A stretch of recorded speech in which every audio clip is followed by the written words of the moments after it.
বুকের ভিতর কষ্ট চাপা রেখে হাসতে হচ্ছে, চলাফেরা করতে হচ্ছে।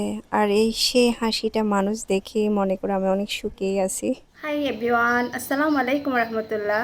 Good morning, welcome to my daily blog. সবাই কেমন আছেন? আলহামদুলিল্লাহ, আপনাদের দোয়ায় ভালো আছি। আশা করি আল্লাহ রহমত আপনারা ভালো আছেন। এখন হচ্ছে আমি সকালের নাস্তা করব। বাইরে থেকে হচ্ছে আমি পরোটা নিয়ে আসছি। আর হচ্ছে ক্যামেরাতে বোঝাও যাচ্ছে না যে এটা ডিম।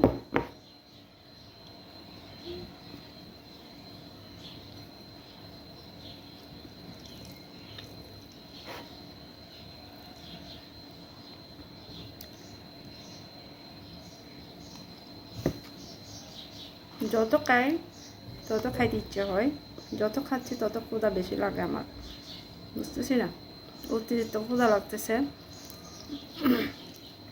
খাইতে খাইতে তো আল্লাহর রহমতে এমনিতে মোটা, আমি আর মোটা হয়ে যাচ্ছি গা। আজ হচ্ছে সকালে ঘুম থেকে ওঠার সাথে সাথে হচ্ছে আমার প্রচুর গরম লাগতেছে। ঘামতে ঘামতে আমার অবস্থা খারাপ হয়ে গেছে। আমি যখন বের হয়েছিলাম তখন আমার লাগছে আমি মাথা ঘুরায় পড়ে যাব। আর যারা সকালবেলায় কাজে বের হন তারা আসলে বুঝতে পারে কতটা যে কষ্ট। তো আমার কিছু কাজ ছিল, ওগুলোর জন্য আসলে আমি বের হয়েছিলাম। তো আমি আসলে সকালের দিকে মানে আমার বের হতে একদম ইচ্ছা করে না, কাজ থাকলে তখন আমি বের হই। মানে আমার এতটা যে খারাপ লাগছে আজকে বলার বাইরে। তাও ওখান থেকে হচ্ছে আপুর বাসায় গেলাম। আপু প্রথমত হচ্ছে শরবত দিছিল, চা খাইছিলাম। তারপর হচ্ছে হালুয়া দিছে আহ, গাজরের। আপুর বাসায় গেলে তো খাবার, শুধু খাবার খাবারের মধ্যেই পড়ে থাকতে হয়। তো আপু ওদিকে হচ্ছে রান্না বান্না করতেছে আর আমি একটু একটু ভিডিও করতেছি আর যাই শুয়ে থাকছি এগুলাই করতেছি। কারণ আমার অতিরিক্ত খারাপ লাগতেছে, গোসলও করে ফেললাম। মানে এতটা যে গামছি এটা কিন্তু বলার বাইরে, অতিরিক্ত গামছি আজকে আমি। তা আপু রান্না বান্না করতেছে। আসলে এই গরমের মধ্যে চুলার পাশে দাঁড়ায় রান্না করা যে কতটা যে কষ্ট, যে করা আসলে সেই বুঝে। আপু তারপর রান্না বান্না করছে, এখন হচ্ছে আমি খাওয়া দাওয়া করতেছি।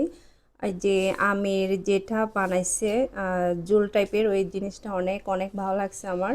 আপু হচ্ছে আমের চাটনি বানাইছে, টক মিষ্টি জাল, অনেক ভালো লাগছে। মানে দুই ধরনের আমের, একটা আমের জোল খাইছি আর হচ্ছে আমের চাটনি খাইছিলাম, অনেক ভালো লাগছে।